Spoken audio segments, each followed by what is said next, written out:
Bonjour, ici Romain Lange d'Open Agenda et ceci est un rapide tutoriel pour la modération des agendas du ministère de la Culture avec ici l'exemple de l'été culturel 2022 en Nouvelle-Aquitaine. Voici la page publique d'un agenda. Donc, toute personne disposant de cette URL ou ayant recherché l'agenda via le moteur de recherche peut accéder à ce contenu.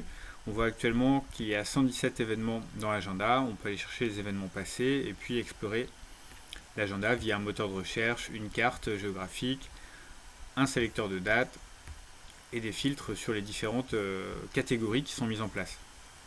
Le grand public ne sera pas amené à venir directement sur openagenda.com pour consulter les contenus. Ils seront plutôt envoyés sur l'étéculturel.fr où une carte géographique reprend automatiquement tous ces contenus. La carte est éditée par WeMap, donc qui est une société française avec laquelle Open Agenda travaille et a mis en place un connecteur. Donc voilà, il faut avoir en tête que Open Agenda est l'outil qui est utilisé pour la contribution, c'est-à-dire l'ajout d'événements par les organisateurs et la modération par les DRAC, puis ensuite les contenus sont synchronisés sur une carte WeMap qui est affichée sur le site d'étéculturel.fr. Voilà. Quand vous êtes contributeur, c'est-à-dire organisateur sur le territoire de la Nouvelle-Aquitaine, c'est ce lien qui vous est envoyé et vous avez la possibilité d'ajouter directement votre événement. Vous arrivez sur le formulaire et vous pouvez saisir vos événements. Il vous faut créer un compte tout simplement avec un email mot de passe et vous avez la possibilité de revenir sur vos événements pour les modifier après coup. Quand vous êtes modérateur, comme c'est le cas pour les DRAC, vous avez ici un bouton bleu additionnel qui vous permet d'accéder au tableau de bord, d'avoir la main sur tous les événements et de les modifier. Voilà, ici on est côté tableau de bord, donc le grand public n'a pas accès à cet espace, c'est réservé aux modérateurs et aux administrateurs. Les administrateurs, c'est-à-dire la DICOM, ont accès au paramétrage de l'agenda. Les modérateurs n'ont pas cette partie-là. Et en revanche, ils ont bien accès à tous les contenus qu'ils peuvent modifier. On a ici l'onglet avec les événements. On peut aussi accéder à la liste des membres, des lieux, les sources, c'est-à-dire quand on a des agendas sur lesquels on fait de l'import automatique. Par exemple, l'agenda de l'Opéra de Bordeaux, il est possible de l'importer automatiquement dans l'agenda de l'été culturel. La messagerie, les statistiques et les activités. On va regarder maintenant les événements. On voit qu'on a 233 événements qui sont en place. On a un moteur de recherche ici. Au fur et à mesure qu'ils sont saisis, ils arrivent ici en tête de liste. Et on a des filtres pour aller explorer cette liste. Donc une carte géographique. On remarque tout de suite qu'il y a des événements qui ont l'air mal situés, qui ne sont pas en Nouvelle-Aquitaine. Donc soit c'est des erreurs sur la saisie de l'adresse, soit ce sont des gens qui se sont trompés d'agenda, qui sont en Ile-de-France et qui ont saisi leur événement sur la Nouvelle-Aquitaine. On peut faire des filtres ici. Donc par exemple, aller voir que les événements qui sont à Poitiers. On remarque qu'on a des chiffres ici.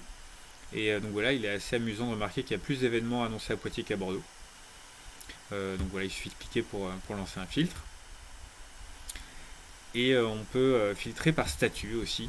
Donc les statuts très importants, c'est le niveau de visibilité en fait de chaque annonce d'événement.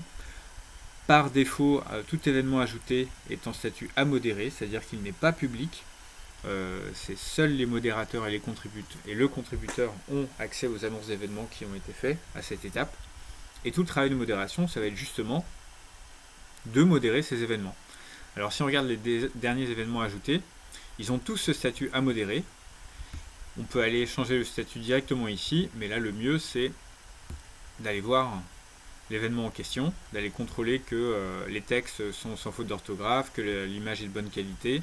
Là on conseille d'avoir une photo beaucoup plus qu'une affiche avec du texte. Les photos ça rend beaucoup mieux.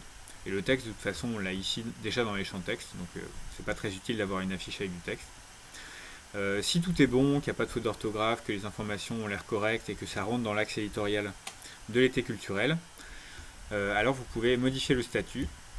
Grâce à la barre d'édition bleue ici, donc pareil le grand public n'a pas accès à cette barre d'édition bleue, seulement les modérateurs, vous pouvez refuser l'événement, vous pouvez le passer en prêt à publier si vous voulez le mettre de côté et faire une vérification, ou directement le publier. Quand vous cliquez ici, là l'événement devient public, et il est synchronisé avec la carte WeMap, et les synchronisations se font toutes les 30 minutes.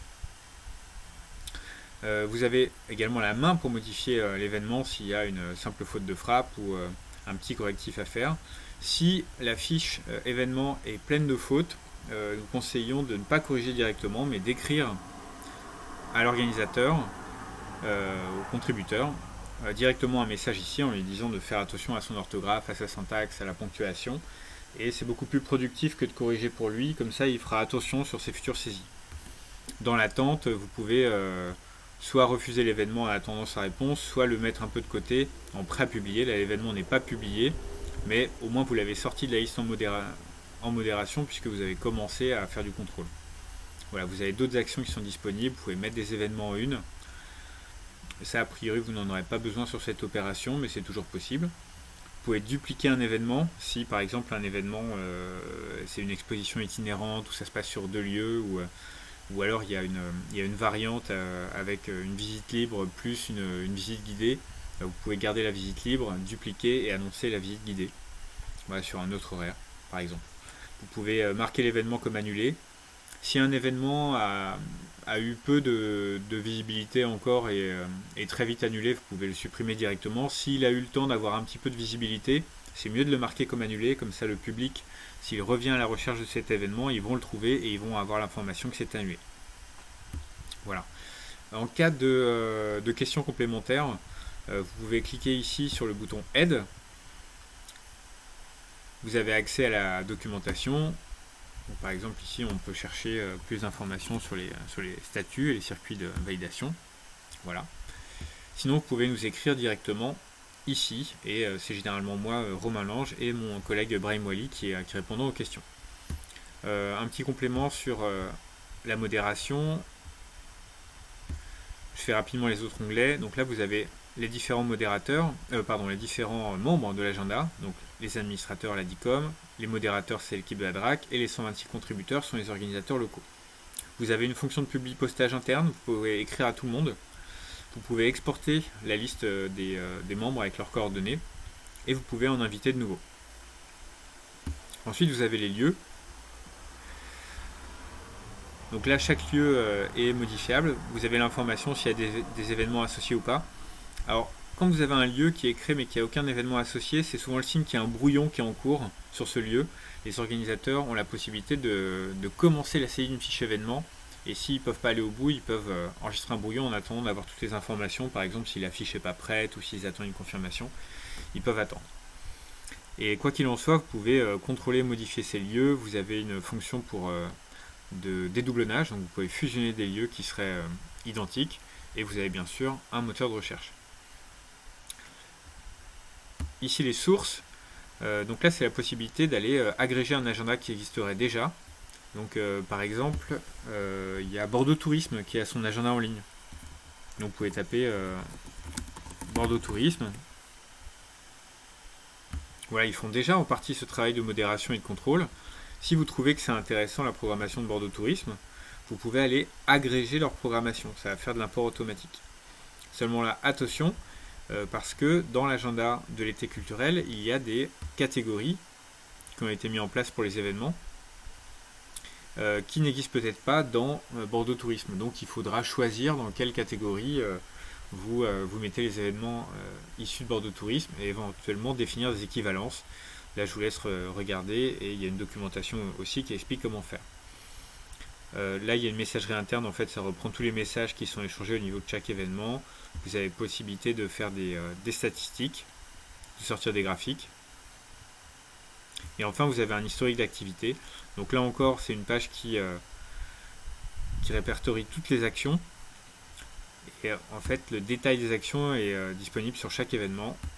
Si je reviens sur l'événement initial, donc on avait les informations sur l'événement, les informations sur le lieu. Là vous avez un bouton pour aller modifier le lieu directement. Là vous avez des informations privées sur le contributeur qui a fait sa saisie. Vous avez toutes ses coordonnées. Et enfin vous avez justement cet historique où vous voyez qui a créé l'événement à quelle heure, qui a fait une modification, et vous quand vous ferez une modération, ce sera marqué ici, on sait qui a fait quoi. Voilà pour l'essentiel, vous savez tout ou presque, et si vous avez d'autres questions, n'hésitez pas à cliquer sur Aide, à aller consulter la documentation ou nous écrire directement. Voilà, bonne modération.